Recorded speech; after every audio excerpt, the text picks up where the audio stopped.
नमस्कार मित्रों। आज मैं बात करने वाला हूं पेंटाकॉन की मोटर प्रोटेक्शन ओवरलोड रिले के बारे में। जैसा कि आप जानते हैं कि मोटर के प्रोटेक्शन के लिए ओवरलोड रिले का उपयोग किया जाता है। पहले लगभग सभी थर्मल ओवरलोड रिले का उपयोग करते रहे हैं।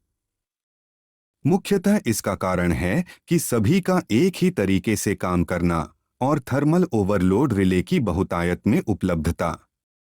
नई तकनीक से अनभिज्ञता भी एक वजह हो सकती है। थर्मल ओवरलोड रिले का सबसे बड़ा ड्रॉबैक उसका काम करने का तरीका ही है। थर्मल ओवरलोड रिले में करंट के प्रवाह से उत्पन्न गर्मी से बायमेटल की स्ट्रिप डिफॉर्म होकर ट्रिप को अंजाम देती है। चूंकि रिले को ट्रिप कराने का आधार गर्मी होता है, अतः ज्यादा गर्मी या ज्यादा सर्दी के मौसम में गलत ट्रिपिंग की समस्या से इनकार नहीं किया जा सकता है। इसके अलावा समय के साथ मेटल की मैकेनिकल प्रॉपर्टीज भी बदलती रहती हैं, इस वजह से भी गलत ट्रिपिंग होने लगती है। बार बार गलत ट्रिपिंग होने पर प्रायः इसकी सेटिंग को ऐसी पोजीशन पर कर दिया जाता है कि यह ट्रिप ही न हो। इस प्रकार थर्मल ओवरलोड रिले प्रोटेक्शन के लिए न होकर सिर्फ दिखाने का ही उपकरण बनकर रह जाता है। पेंटाकॉन ने इस समस्या पर ध्यान केंद्रित किया और एकदम नई तकनीक का उपयोग कर एक समाधान दिया, वह भी मोटर की मरम्मत की कीमत से कहीं कम कीमत पर। पेंटाकॉन की मोटर प्रोटेक्शन ओवरलोड रिले एक माइक्रो कंट्रोलर बेस्ड डिवाइस है, जिस पर मौसम और एजिंग का इसके परफॉर्मेंस पर कोई असर नहीं पड़ता है। एक बार इंस्टॉल करने के बाद यह सालों साल मोटर को प्रोटेक्शन देता रहता है। यह एक आईडीएमटी टाइप रिले है।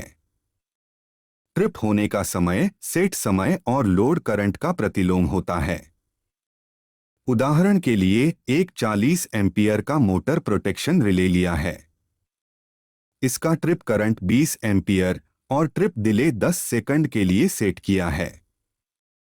जैसा कि आपने देखा कि लगभग 20 से 21 एम्पियर का करंट फ्लो होने पर यह लगभग 10 सेकंड में ट्रिप कर गया। और अब यही लोड करंट 40 एम्पियर होने पर ट्रिप टाइम घटकर लगभग 5 सेकंड ही रह गया। अर्थात लोड करंट सेट करंट से जितना अधिक होगा, ट्रिप समय उसी अनुपात में कम हो जाता है। इस प्रकार यह relay overload, single phasing, locked rotor और शॉर्ट सर्किट की स्थिति में भी बराबर कारगर है और मोटर को सुरक्षित रखता है। यह कंट्रोलर 6 एम्पियर, 10, 20, 30, 40, 50 और 60 एम्पियर के रेटिंग्स में फेराइट कोर सीटी के साथ आता है। इससे बड़े लोड के लिए /5 की सीटी का अलग कंट्रोलर होता है। यह चैनल माउंटेड डिवाइस है, जिसे स्टार्टर कॉन्टैक्टर के बगल में चैनल पर माउंट कर दिया जाता है और दोनों फेराइट कोर सीटी को चैनल के अंदर ही एडजस्ट कर देते हैं। इस प्रकार यह दिखने में भी बेहतर लगता है। मोटर की करंट सेंसिंग के लिए 2 सीटी का उपयोग हुआ है। इसमें सेटिंग के लिए 3 सेटिंग पॉट हैं, एक स्टार्ट डिले, दूसरा लोड करंट के लिए और तीसरा ट्रिप डिले सेट करने के लिए। शुरू में जब मोटर को स्टार्ट किया जाता है तो पहले स्टार्ट करंट कुछ सेकेंड्स के लिए ओवरलोड करंट से भी ज्यादा होता है। इस ड्यूरेशन में मोटर ट्रिप नहीं होनी चाहिए। इसी के लिए स्टार्ट डिले सेटिंग है। इस दौरान ओवरलोड एलईडी ब्लिंक करती रहती है। स्टार्ट डिले समय समाप्त होने के पश्चात यदि मोटर अभी भी ओवरलोड की स्थिति में है तो रिले मोटर को तुरंत ट्रिप कर देगा। इस स्थिति में स्टार्ट डिले को थोड़ा और बढ़ाया जा सकता है। ट्रिप होने के बाद ओवरलोड और ट्रिप की एलईडी जलती रहती है और रिले ट्रिप की कंडीशन में ही रहेगा जब तक कि रिसेट बटन को प्रेस नहीं किया जाता है। ऑटो रिसेट टाइप रिले भी ऑन डिमांड उपलब्ध है।